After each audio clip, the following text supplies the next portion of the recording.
BNP Paribas, partenaire des plus belles histoires de Roland-Garros, aux côtés des ramasseurs de balles depuis plus de 50 ans. It feels great. I think it was a great first round and a really solid performance. So yeah, I'm happy. There you go. Well played. Just wanted to ask you about yesterday. How many times did you cry? And what was it like seeing Rafa, here again? I wouldn't call it a serious crying, but for sure there were tears. I think like twice during the ceremony, but I really tried to hold it together, so I don't look that bad, But yeah, it was amazing ceremony, and I'm happy that Roland-Garros did this for Rafa. And I'm happy that also the whole tennis world had opportunity to kind of come together and just thank him. And yeah, because we all should be grateful for everything that he has done. And it's pretty abstract, seeing him now on the court after so many years of fight and, just grinding through everything. Yeah, he's the GOAT, so I'm happy that I was there. You're playing Emma Raducanu next. You won your first Open here at 19. She won the US Open at 18. What have you made of her journey since then? She hasn't quite matched the heights since then, but what do you make of her as a player, as a person? Well, everybody has a different path, and different challenges. But for sure, she's a great player and has, great forehand. She can use her topspin pretty well. So we played already a couple of times, and we know each other's game. And for sure, I will need to be, intense and focus on myself. Yeah, but for sure, she won the US Open. She can play great tennis, so I'll be ready. You obviously had a comfortable win over Emma in Melbourne. I'm just wondering what you think the differences will be here on clay. I didn't really think about that match, honestly, because I was thinking about our Stuttgart match. And I think we played another time on clay after. Okay, I'm not sure. I'm not good at that. But yeah, I don't really take a lot from that except the experience and me knowing how she plays, But Melbourne and Roland-Garros, totally different surfaces, different stories. So I'll prepare tactically as I should, before a clay court match, and that's it. Iga, you were the first match on, and it's been very common for women to be the first match on Chatrier in recent years here. It's almost always.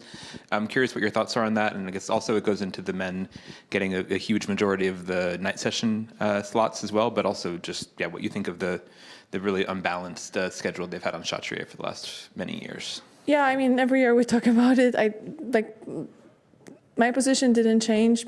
I playing day, so I'm happy that I'm done and I can have a longer rest. But on the other hand, people just try to look for not even things between men and women, and you can find that in the schedule a little bit, and you can ask us all the time. But honestly, my answers are not going to change, so I don't mind.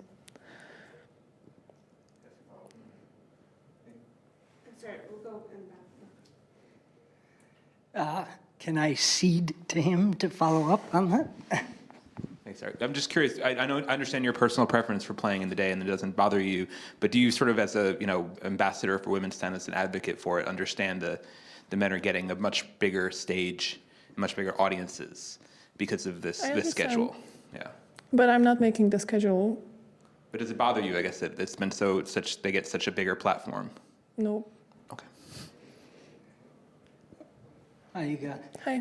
What do you consider the greatest challenge for a player who is a teenager, relatively new on tour, younger than a lot of her opponents, to win a Grand Slam title?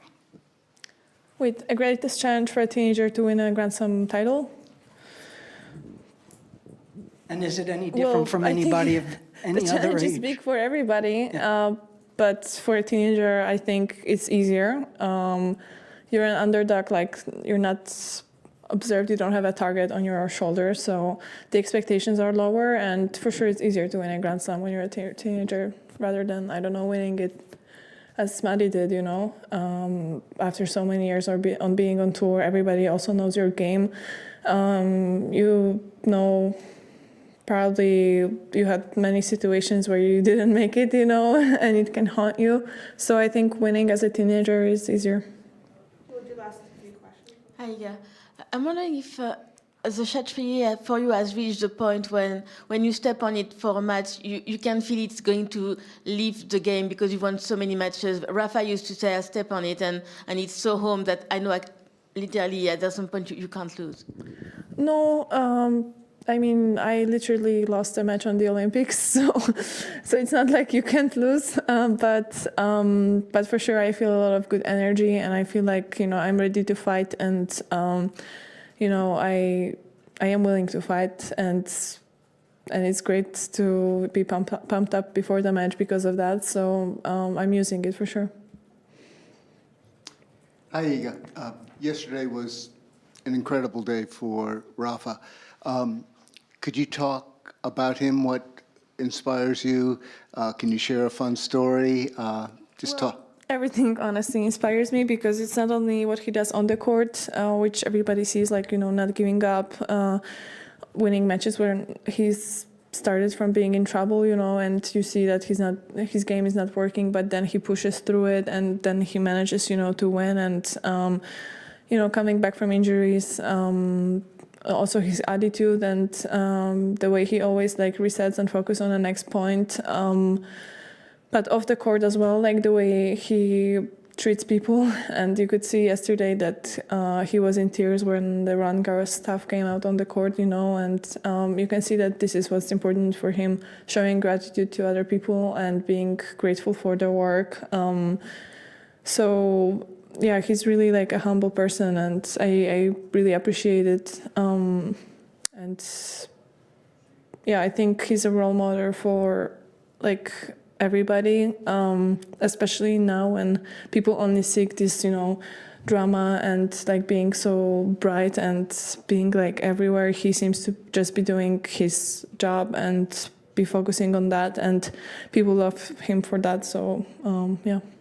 Did he ever give you any advice that was helpful that you recall, or a comment that you could share? Well, it's not like it's like a eureka thing, but on the other hand, for him, tennis is pretty simple, you know, and he knows what his values are and he follows them. So sometimes where you're lost, like it's nice to look at him to see like how much clear goals he has, and yeah, again, how tennis is simple for him, you know. So yeah, in 2021 when he lost against Novak in the semis and everybody stayed at the same hotel in the Novotel, I remember like I was devastated that he lost, and next day like I met him because he was just sitting there like after breakfast or something, and I asked him how does he feel, and he was like, he was chill, you know. He was like, oh, it's just a tennis match, you know, I'll get many more chances. So I was like, what? Why am I crying if he's not crying? Yeah.